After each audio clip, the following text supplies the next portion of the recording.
and welcome back to Collections Unboxing with me, Emma Daly, Director of Collections and Exhibitions here at the Seward House Museum. Now, I get very excited when I come across a famous signature. I mean, who wouldn't, right? And that is exactly what happened when I was going through some old books that I found in my office. One of these books had an inscription in it, and at the bottom was a very recognizable name, Susan B. Anthony. Let's take a minute to learn a little bit about this extraordinary woman.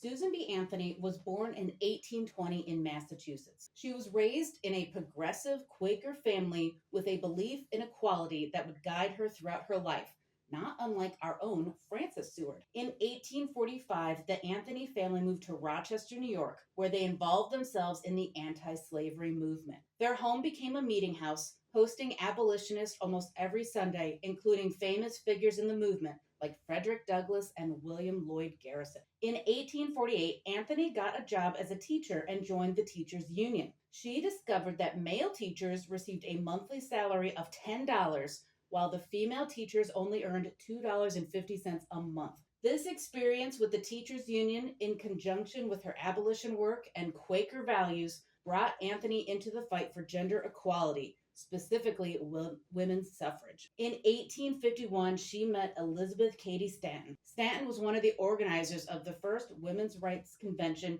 held in Seneca Falls in 1848. Stanton and Anthony became fast friends and formed a working partnership that lasted the rest of their lives.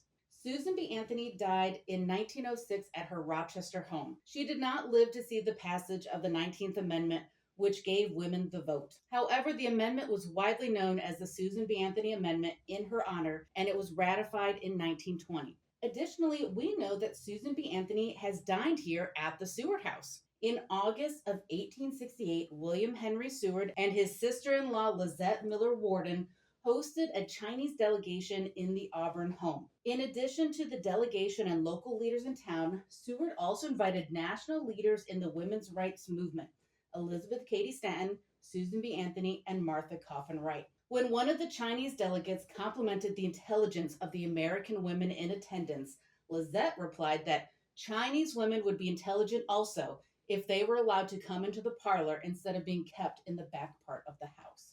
Now, let's take a look at this book. It's titled Eminent Women of the Age, and it was published in 1868. It features brief biographies of numerous prominent women of the mid-19th century. If we look at the table of contents, we can see several familiar names. Florence Nightingale, called the mother of modern nursing.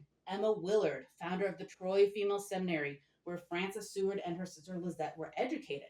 Harriet Beecher Stowe, abolitionist and author of Uncle Tom's Cabin. Elizabeth Cady Stanton, Lucretia Mott, and Susan B. Anthony, along with many other women's rights activists, and Queen Victoria of England.